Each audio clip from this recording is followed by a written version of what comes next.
প্ৰয়াত গণশিল্পী ৰাজীৱ শদিয়াৰ পৰিয়াললৈ ৫ লাখ টকাৰ আৰ্থিক সাহায্য আগবঢ়াইছে মুখ্যমন্ত্ৰী ডক্টৰ হিমন্ত বিশ্ব শৰ্মাই। মুখ্যমন্ত্ৰীগৰাকীয়ে প্ৰয়াত শিল্পীগৰাকীৰ পৰিয়াললৈ আৰ্থিক সাহায্য আগবঢ়ায়।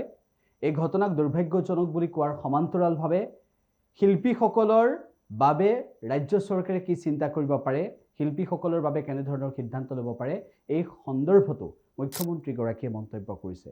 মুখ্যমন্ত্ৰী ডক্টৰ হিমন্ত বিশ্ব শৰ্মাৰ মন্তব্য শুনাব বিচাৰিছোঁ। কথাটো হ'ল যে এজন শিল্পীৰ মৃত্যু হ'লে তেওঁৰ পৰিয়ালক আমি কেনেকৈ সংস্থাপন দিম সেই বিষয়ে চৰকাৰে আজিলৈকে কোনো নীতি প্ৰস্তুত কৰা নাই।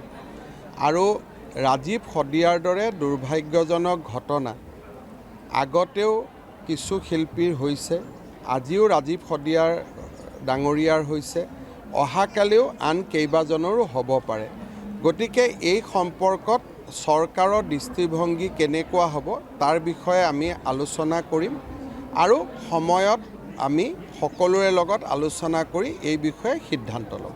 মুখ্যমন্ত্ৰীগৰাকীৰ মন্তব্যৰ সমান্তৰালভাৱে আমি উল্লেখ কৰিব বিচাৰিছোঁ যে প্ৰয়াত শিল্পী ৰাজীৱ শদিয়াৰ য'ত বাসগৃহ আছে সেই মাটিখিনিক লৈ যি বিবাদ হৈ আছে সেই সন্দৰ্ভত দল সংগঠনৰ প্ৰতিবাদ অব্যাহত আছে। দল সংগঠনৰ আলোচনা, দল সংগঠনৰ শেহতীয়া হুংকাৰে এটা নতুন দিশলৈ লৈ গৈছে। এই ক্ষেত্ৰত ন্যায় পাব প্ৰয়াত শিল্পী ৰাজীৱ শদিয়াৰ পৰিয়ালে, এই সন্দৰ্ভত সকলোৱে আশা প্ৰকাশ কৰিছে। আজি আপোনালোকে সকলোৱে গম পাইছে যে প্ৰয়াত গণশিল্পী ৰাজীৱ শদিয়া ডাঙৰীয়াৰ বাসগৃহত আমি অসমৰ সকলো জাতীয় জনগোষ্ঠীয় দল সংগঠন, তিনিচুকীয়া জিলাৰ সংবাদকৰ্মীসকল সকলো আহি আমি লগ হৈছোঁ।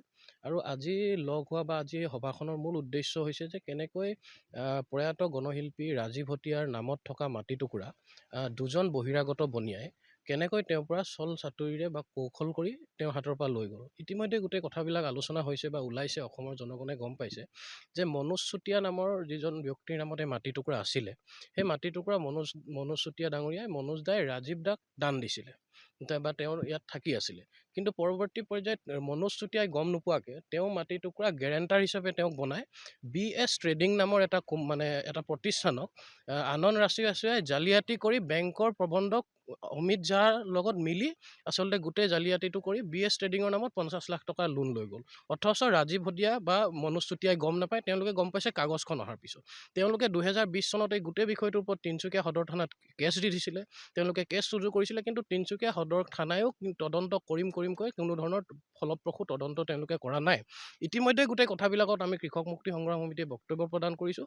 আৰু আজি সভাখনত মূল সিদ্ধান্ত হৈছে এইটোৱে, ইয়াত অসমৰ সকলো জাতীয় জনগোষ্ঠী, সদৌ অসম ছাত্ৰ সন্থা আছিলে, AJYCP আছিলে, মৰাণ ছাত্ৰ সন্থা আছিলে, আমি কৃষক মুক্তি আছিলোঁ, টাইপা আছিলে, লাচিত সেনা আছিলে, অসমৰ সকলো জাতীয় জনগোষ্ঠীয় সংগঠন আৰু সংবাদকৰ্মীসকল আছিলে। ইয়াত সিদ্ধান্ত হৈছে যে আমি গোটেইকেইটা সংগঠনে একলগ হৈ প্ৰয়াত গণশিল্পী ৰাজীৱ শদিয়াৰ মাটিটুকুৰা কেনেকৈ তেওঁৰ নামতে যাতে থাকি যায়, বেংকে যাতে এই মাটিটুকুৰা কাঢ়ি নিব নোৱাৰে, আমি সকলো ধৰণৰ গণতান্ত্ৰিক সংগ্ৰাম কৰিবলৈ আজি ইয়াত সিদ্ধান্ত গ্ৰহণ কৰা হৈছে। দুই ধৰণে, এটা লিগেল প্ৰচিডিংছ গোটেইখিনি আমি একেলগে গোটেই কথাবিলাক চাম। আৰু 2 নম্বৰ কথাটো হ'ল যে গণতান্ত্ৰিকভাৱে যদি আন্দোলন কৰিব লাগে, আমি প্ৰথমে নিবেদন কৰিম প্ৰশাসনক, চৰকাৰক নিবেদন কৰিম। তাৰপিছতো যদি তেওঁলোকে এই কথাটো মানি নলয়, আমাৰ দল সংগঠনৰ কথাবিলাক যদি মানি নলয়, তেতিয়াহ'লে গণতান্ত্ৰিকভাৱে আমি যিকোনো ধৰণৰ আন্দোলন ল'বলৈ আমি সিদ্ধান্ত গ্ৰহণ কৰিছোঁ। আৰু প্ৰয়াত গণশিল্পীৰ এই মাটিটুকুৰা যিহেতু অসমৰ এতিয়া ৰাজীৱ শদিয়া এটা আৱেগলৈ পৰিণত হৈছে, এটা জাতীয় জোকাৰণি সৃষ্টি হৈছে ৰাজীৱ শদিয়াৰ ইয়াত প্ৰয়াত হোৱাৰ পিছৰে পৰা। গতিকে আমি অসম চৰকাৰক দাবী উত্থাপন কৰিছোঁ যে আপোনালোকে নিজৰ দায়িত্ব পালন কৰক। যিহেতু দুজন বহিৰাগত আনন্দ ৰাছিয়া আৰু অমিত কুমাৰ ঝা ইতিমধ্যে অসমৰ পৰা পলাই গৈছে, গতিকে তেওঁলোকক য'তেই নাথাকক লাগিলে তেওঁলোকক ধৰি আনি তেওঁলোকক জেল হাজতলৈ প্ৰেৰণ কৰাৰ বাবে চৰকাৰক আমি দাবী উত্থাপন কৰিছোঁ।